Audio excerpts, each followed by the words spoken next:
It's great to see so many folks here. I think all of us have our own story. As I look out over the audience, I see many people who love Kentucky Thoroughbred racing, more specifically Northern Kentucky Thoroughbred racing. But I didn't realize when I first came here in 1977, hired on the Florence Police, I would work third shift, and I would go to White Castle and get a cup of coffee to get myself through to 7 o'clock when I would get off. And then if we weren't busy, I would drive out to Turfway Park, and as the sun was coming up over Turfway, I would see the exercise drivers and the mist. And that was my very first contact with Kentucky Thoroughbred racing. Little did I know that many years later I would be in the Kentucky State Senate and learn a lot about Kentucky Thoroughbred racing. But it's all been a labor of love because it is so very interesting. Some of you that know me well know that I come from a family of artists. And to me, Kentucky Thoroughbred racing, Northern Kentucky Thoroughbred racing, is an art form. One of the most, well not one of, the most knowledgeable person in the Kentucky legislature on thoroughbred racing and the biggest advocate is my friend Senator Damon Thayer. And often we talk about Kentucky Thoroughbred racing, and I'm always fascinated with his depth of knowledge. And it has given me a love of thoroughbred racing that quite frankly has become one of the joys for me of serving in the Senate. So I thought it would be really nice, especially with what's going on in thoroughbred racing now and Turfway, to have him come and talk to us about this wonderful, exciting story. Please welcome my friend, Damon Thayer.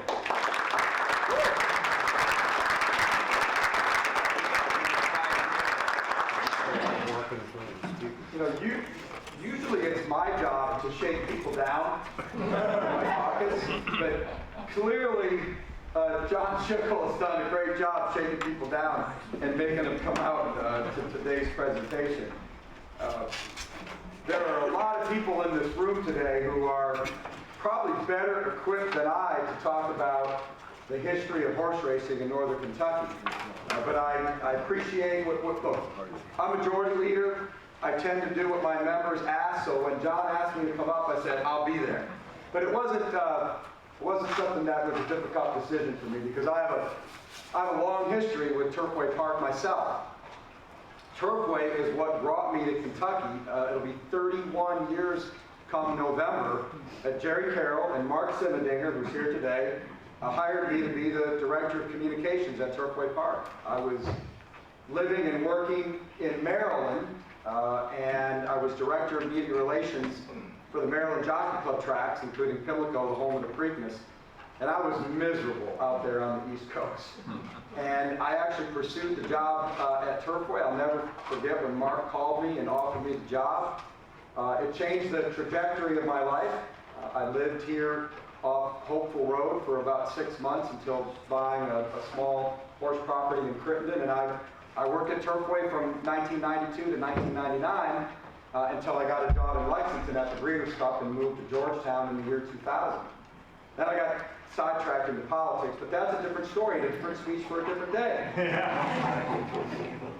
So my source material for today's presentation comes from someone who could give probably a 5-hour speech on the history of Turfway Park, and that's Dr. Jim Claypool, who's here, and he was the official historian. As a matter of fact, this is his book called The Tradition Continues, the story of Old Latonia, Latonia, and Turfway racecourses. I read it when it came out, and I went through it again over the last week to get myself up to speed. And Dr. Claypool is actually updating this book, and there'll be a new version that takes us through the present day that will be available later this fall. And if you want to get on the list to order a copy, see Dr. Claypool after today's presentation. My other source material is this man sitting right here, one of my very closest friends, mentors, my guru, who hired me here at Turfway Park 31 years ago, Mark Simmendinger. I was texting with him this morning, double checking some facts to make sure that I got it all right. Now, They are two of potentially a few others who could stand up and correct me today, but since we're trying to get done by 1 o'clock, guys, if I make a little mistake, just let it slide. So the history of horse racing here in northern Kentucky is long and storied and encompasses a couple of different time periods. The old Latonia opened in 1883 on the site of what is now a Value City down in Latonia. Part of it's in Covington, part of it's in Latonia. As a matter of fact, there's a historical marker at the corner of 38 and Winston where you can read about the history of the track. And it was a show place. It was, for a long time, one of the premier racetracks in the United States. For a time, it was run by Matt Wynn, who was running Churchill Downs at the same time. Matter of fact, this isn't the first time Latonia was owned by Churchill Downs. There was a time when the old Latonia was owned by Churchill Downs before it became a big publicly traded company with racetracks all over America. It actually owned Churchill Downs, Turfway Park, and Lincoln Fields, a track about 30 miles outside of Chicago. Matt Wynn was a great promoter. As you know, he's the man who made the Kentucky Derby into the big festival that it is today, and arguably the greatest race in North America. The Latonia Derby, for a while, was as big, if not bigger, than the Kentucky Derby. But eventually, the folks down in Louisville didn't like that so much, and Matt Wynn and the people on the board of directors made a decision that they were going to focus their energies on Churchill Downs and the Kentucky Derby and the Latonia Derby and Latonia Racecourse, and its fortunes started a decline until the track closed in 1939. Obviously we were in the Depression. There was a lot of illegal bookmaking and gambling activity in Covington and Newport. Not sure if you folks ever heard about that. And also there were new racetracks cropping up in different places across America, and Latonia really couldn't compete. But along the way, some of the greatest horses in American history ran at the old Latonia, including Kentucky Derby winners Zev and Exterminator, who was one of the greatest racehorses of that era. He ran 100 times and won 50 of those races. And he ran 8 times at the old Latonia and won 4 times there. So it was, Eddie Arcaro rode there. The politician that Sean referred to was Governor Happy Chandler and President Franklin Delano Roosevelt, who visited that place.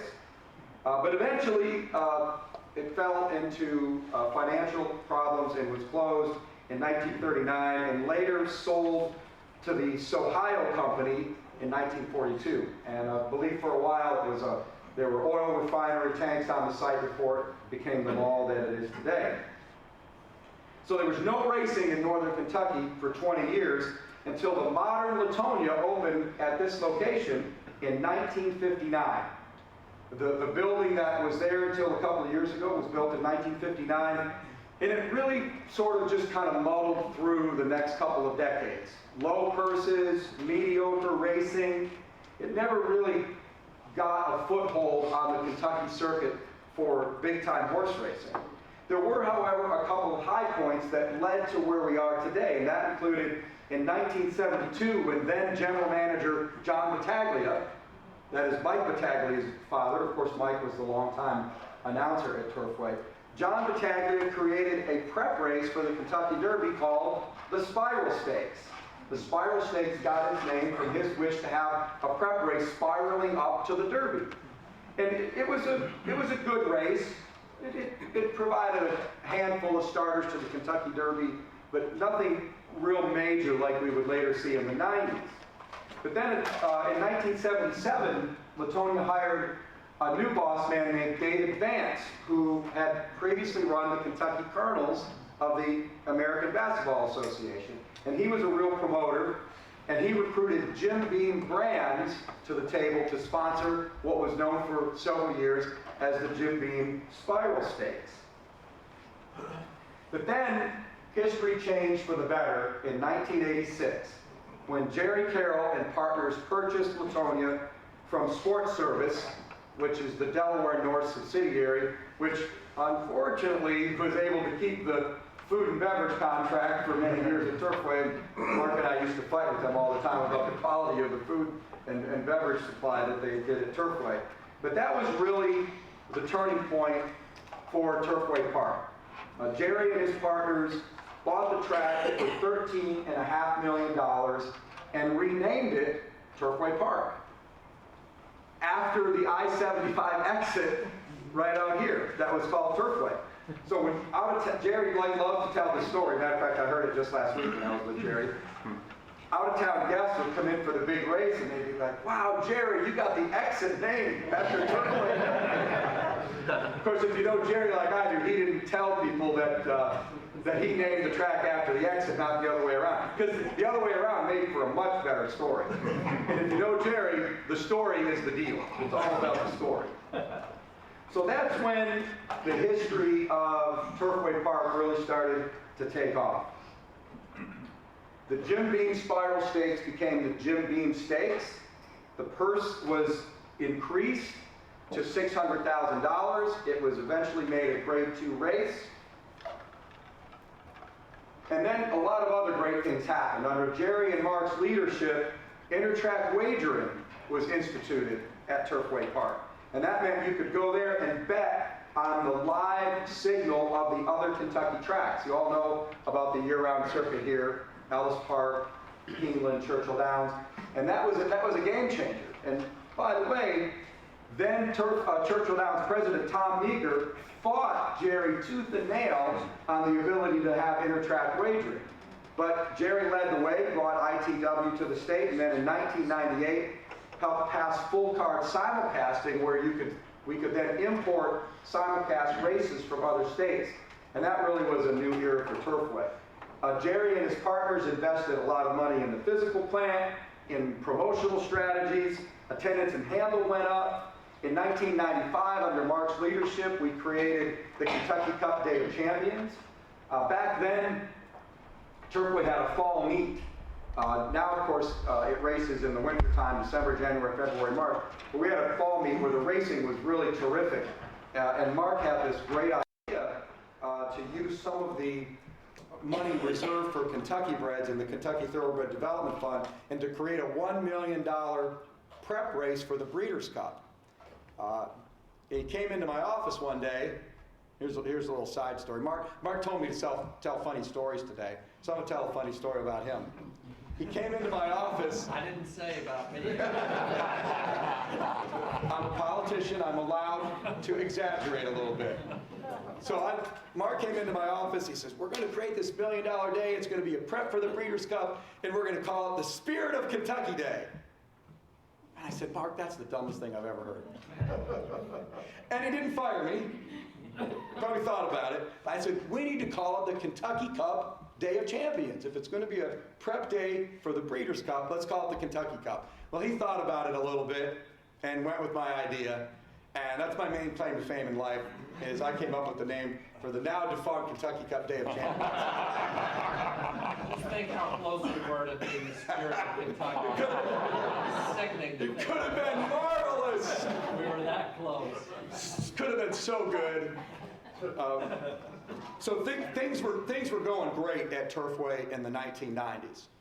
We branded, I was there from 92 to 99.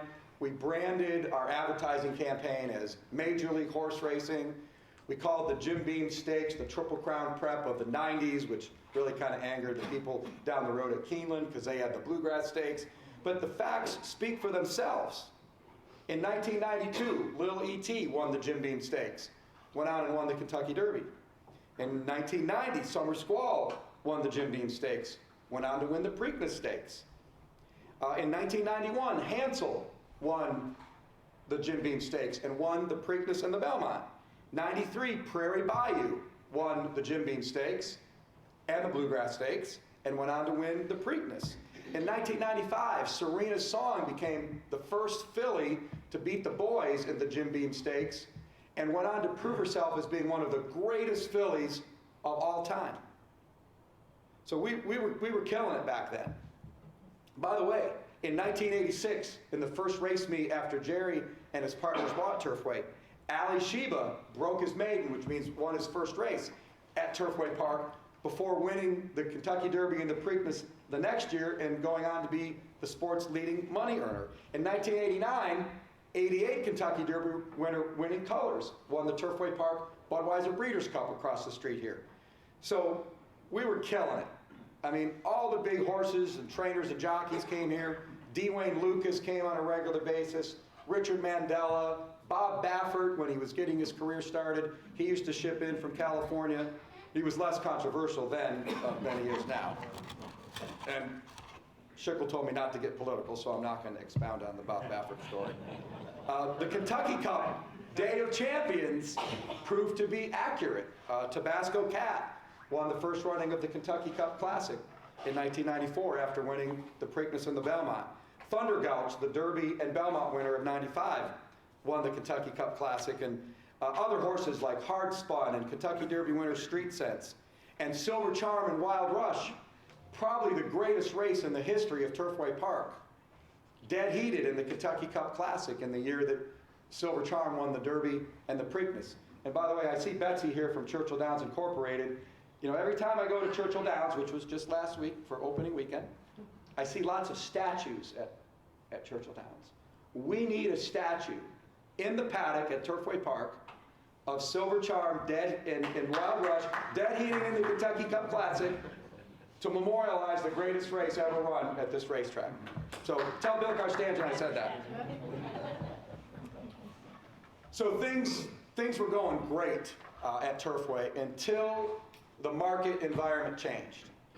In the late 90s, Indiana legalized casino gambling, and Ohio, a couple of years after Kentucky, legalized full card simulcasting.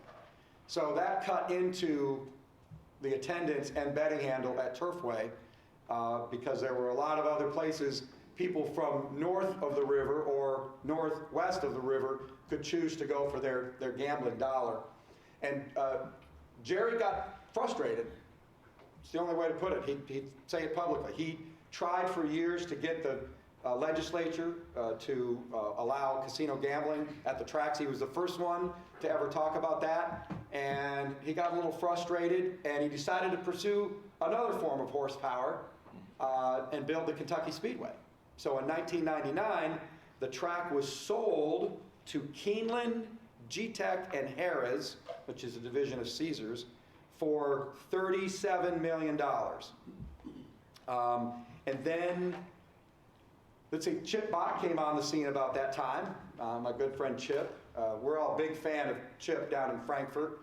He, of course, is the general manager of Turfway Park and Newport Racing and Gaming. And things were tough back in the decade of the 2000s. Over time, I'm going to double check my notes here with Dr. Claypool. Jack Casino purchased in two different segments majority control of Turfway Park. In 2012, they bought Keeneland's 40%, and in 2015, they bought Caesars 50%, giving Jack Casino control of the track. Of course, they had a casino right across the river in downtown Cincinnati, and as Chip will tell you, he had to fight and claw to get any money to promote or improve Turfway Park. They didn't do jack. They didn't do jack. This is great. I knew these guys would help me get through this speech. There was one major innovation. In 2005, Turfway Park became the first racetrack in North America to install a synthetic surface called Polytrack. It really didn't work out all that great, but I'm going to get to that later when I talk about the new phase of racing at Turfway Park. Although there weren't as many good horses coming in for the Jim Beam Stakes, which went through many naming iterations. But Animal Kingdom did win in 2011 before going on to win the Kentucky Derby. The Spiral Stakes has had a number of names down through the years. It started out as the Jim Beam. It started out as the Spiral. Then it was the Jim Beam Spiral. Then it was the Jim Beam Stakes. Then for 1 year, It was the galleryfurniture.com stakes when a very successful promoter named Mattress Mac, Jim McEvale, big horse guy, came up from Houston, and we thought rescued us by sponsoring the old Jim Beam Stakes. Still the richest race to ever be run in the history of Turfway Park, $750,000. But when Keeneland bought it, the promotional aggressiveness of Mattress Mac didn't really sit well with their genteel Central Kentucky way of doing things. And I can say that now because I live in Central Kentucky and Keeneland's in my district. So if I make them mad, who cares? What are they going to say? So they pushed Mattress Mac out. And then for the ensuing years, let's see, it was called the Lane's End Spiral for a while. See, I made a little rhyme there for you. The Vinery Farm Spiral. And then it was the Jack Casino Spiral. There was a horseshoes in there too. And Horseshoe was in there for a while, another one of Caesar's various gambling brands, to now where it's known as the Jeff Ruby Stakes. Now I've got a little story for you about Jeff Ruby. As we all know, he's a pretty successful promoter, but he used to come out to the track and hang out with Mike Battaglia in his booth.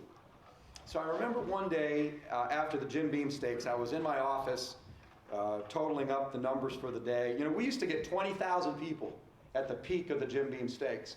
20,000 people would just pack. All 5 floors jammed with people. The apron, you couldn't move. Those were certainly the glory days back in the 90s. And this was one of those days I was sitting at my desk, and at the end of the day, we would run a marathon race of 2 or 2.5 miles, you know, where the horses kind of gallop around really slow, and whichever one had the most stamina and stumbled on through the wire and won. So I've got my TV on in my office, I'm totaling up numbers. All of a sudden I hear this strange voice calling the race. And I look up at the TV, I look down, I grab the phone, and I think I called Greg Schmitz, who was the general manager of the track. I said, "Who is calling the race?" He said, "It's Jeff Ruby." And I was so mad because Battaglia didn't tell anybody he was going to let someone who had never called a horse race in his life into the announcer's booth on the biggest day of the year and to call one of the races. Anyway, Mark was pretty ambivalent about it. I was in my 20s and everything made me mad back then. Mark figured out a way to deal with that. I'll tell you about that story later. And, you know, no harm, no foul. And Battaglia kind of sheepishly, I call him up, I'm like, "What are you doing?" He's like, "Oh, Jeff asked me, and I had to let him." And so that's the story. Jeff Ruby actually called a race at Turfway Park. So the track kind of limped into the second decade of the 21st century. Mark became a member of the Horse Racing Commission, and he was across the table from Chip a lot of times when the Racing Commission was trying to urge Jack Casino to invest in Turfway. But you all know the drill. They were protecting their casino across the way. They wouldn't put in historical horse racing machines, although every other track in the state was doing so. And the track kind of fell from grace. And I feel bad for Chip, but I'm also glad that, that which doesn't kill you makes you stronger, because look at you now. And then in the fall of 2019, Churchill Downs Incorporated purchased Turfway Park for $46 million. $36 million of that, according to Mark, went to Jack Casino, and $10 million of that went to Hard Rock Casino, the easiest $10 million any company in America has ever had, because they never really fully owned it, because the Racing Commission, under Mark's savvy leadership, wouldn't give them a license to run dates unless they agreed to tear down the old building. That provided the leverage for the Racing Commission to get Churchill Downs in the game, because he knew they would be committed to historical horse racing and the future of racing at Turfway Park. Jack had an agreement in principle to sell to Hard Rock, which would have been a disaster. Hard Rock would have never put historical horse racing machines in this building. They never would have tore it down and improved it, never would have put the machines in, because they're protecting their investment, which is now known as Hard Rock Cincinnati. So a really savvy move. So years after Mark Simmendinger left Turfway Park to build the Speedway, still having a positive effect, along with Frank Kling, who was the chairman of the commission at the time from here in Northern Kentucky, using their leverage as the regulator to get in a new operator and a new future for Turfway Park. So they raced in that building through 2020 when then COVID hit. Right before the day of the Jeff Ruby Stakes, they went no fans. They tore down the old building, which needed to be done. And by the way, along the way, they also opened up the first OTB at Newport Racing and Gaming. Churchill installed the historical horse racing machines. They made a commitment to historical horse racing. And now what we have today is a $100 million plus facility with a new synthetic racing surface called Tapeta, which is actually widely accepted in the industry as being the best synthetic surface and great for wintertime racing, keeps them from canceling when the weather gets bad. Let's see, we've got 5 new barns, a new dormitory, a new rail, a new video board, improvements to the paddock, a new winter circle, and a new building which hosts how many machines? 850-ish. 800. Up to 1,200. And remember, they just reopened the new facility a year ago. Yeah. So 850 with room for more, historical horse racing machines, a simulcast facility, live racing, and as of September 11th, sports betting. Northern Kentucky's home for sports betting. So it's come a long way, that's for sure. And it's gone through ups and downs and ups and downs. I say with a sense of pride that Mark and Mary Troilo and Bill Troilo, who rode about 1,000 winners in his career as a jockey at Turfway Park, and I think we were there for the glory days in the 90s. Man, they were fun.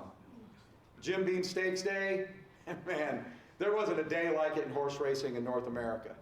Jerry knew how to throw a party, and he would throw money at throwing a party. Remember the big old VIP tent with 1,800 people? Man, that was a great party. And Jerry was really good at bringing in celebrities. Milton Berle, Red Buttons, John Forsythe, Valerie Harper. I still contend that she hit on me one day in the home. But I was married at the time, so I had to. No cougars for me at that time. So Dean Cain, who was playing Lois and Clark, Superman in the Lois and Clark TV show. Paula Abdul was there. I mean, she made Bill Troilo look tall. I mean, she's a very short woman. But one of the best stories was when we brought in Cato Kalin. Remember Cato Kalin? He got his 15 minutes of fame off the O.J. Simpson trial. He got at least 2 minutes of that fame here at Turfway Park. And Jim Beam Brands were not very happy that Cato Kalin was in. It's all about brand equity, and they did not like their brand being tarnished by the Cato Kalin. And by the way, Cato Kalin, one of the nicest guys you'll ever meet. Anything we asked him to do, he did. The fans loved him. We had like 8 other celebrities there that year, and he was the only one that people were paying attention to. So we had a luncheon downtown Cincinnati 1 or 2 days before, and Cato Kalin was there. We had all of the various Jim Beam spirits, everything from their brand portfolio out at the bar. Back then, Northern Kentucky had 2 newspapers, right? The Morning Inquirer and the Afternoon Post. What shows up on the front page above the fold in color the day before the Jim Beam Stakes? A photo of Cato Kalin with the entire array of Jim Beam brands. They were not happy about that. As a communications director for Turfway Park, I was thrilled and counted it as a great achievement to make it above the fold in color in the Kentucky Post the day before the Jim Beam Stakes. Did you know that the lake in the infield is shaped like Kentucky, except it's upside down because the original grandstand was going to go on the other side of the track, but then they figured out that the afternoon sun would shine in people's eyes, so they moved it to the other side of the track. Does anybody remember the day the Jim Beam Stakes got postponed in 1998? We had a huge wind shear come in the morning of the race and knocked the power out. And Mark had to make the very difficult call. to cancel the day's races and move it to the next day.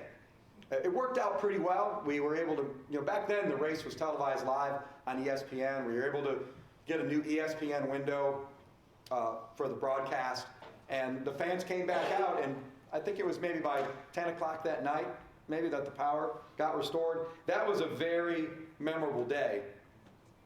Remember I told you about how when I was in my 20s, I got mad about a lot of stuff and sometimes got overly excited? I knew when Mark called me into his office and he got out his putter that I was in big trouble. Now, if he didn't get the putter out, I knew it was just in general to talk about things. But if he got the putter out, I knew I was in big trouble. He had this big office right outside the paddock, and he would putt around the office while telling me about some bad behavior or flippant remark I'd made to another reporter. So if you're ever talking with Mark Simmendinger and he gets out the putter, you should probably run the other way. One day, he asked me to meet him for lunch at the Cooker. Now, the Cooker is now that Ford's garage. It's been about 6 different things, but the best thing it ever was the Cooker. They had the best biscuits there. And Mark took me to the Cooker one day because I'd gotten a little flippant about our competition with River Downs, which is now called Belterra Park. I don't know why we were competitive with River Downs. Our racing seasons complemented each other. We didn't overlap, but amongst the staff, we felt a little bit of a competition. And so I made a flippant remark in the paper about River Downs. It basically was locker room material for the team over there. Mark took me to the Cooker to tell me, don't do that again. But at least I got a free lunch, so it worked out okay. Another great memory from the famous people that Jerry would bring in. He brought in Eddie Arcaro. Eddie Arcaro is one of the greatest jockeys of all time. 5 Kentucky Derby wins, 2 Triple Crown winners, and he was getting pretty old by then. And he brought him into the VIP tent, and I remember standing in the winner's circle watching Jerry walk Eddie Arcaro down the track from the VIP tent over to the winner's circle. And right outside the winner's circle, there was a portable camera stand for the cameraman to get up and shoot the paddock or the winner's circle after the race. And Jerry's walking in front of we had a big crowd, 20,000 people, and Jerry's walking down and pointing, it's Eddie Arcaro, Eddie Arcaro. And the crowd goes crazy. The next thing I know, Jerry Carroll and about an 85-year-old Eddie Arcaro are climbing up this rickety camera tower so that Eddie Arcaro can wave to the fans. I was like, this is not good. Hall of Fame jockey suffers fall from Turfway camera tower. I'm seeing the headline. But Jerry got him up. Eddie Arcaro waved to the crowd went wild, and it was probably Eddie Arcaro's last big hurrah. So in his tremendous instincts that he possessed for promotion, Jerry Carroll probably gave one of the greatest jockeys of all time one of the greatest moments of his life in front of a crowd in a region where he used to win a lot of races at the Old Latonia. So as I went through this book, there's so many highlights of the Old Latonia, down north of Taylor Mill, part in Latonia, part in Covington, that are just great stories. You should pick up a copy of the new version of this book from Dr. Claypool if you're at all interested in learning more. You know, over the years, there have been some great names associated with racing in Northern Kentucky. Names like Matt Wynn, John Battaglia, David Vance, Jerry Carroll and Mark Simmendinger, and now Churchill Downs Incorporated, arguably the greatest brand in horse racing in North America. We're lucky to have them here in Northern Kentucky. We want them to build an indoor grandstand. We're going to keep pushing for that until we get it.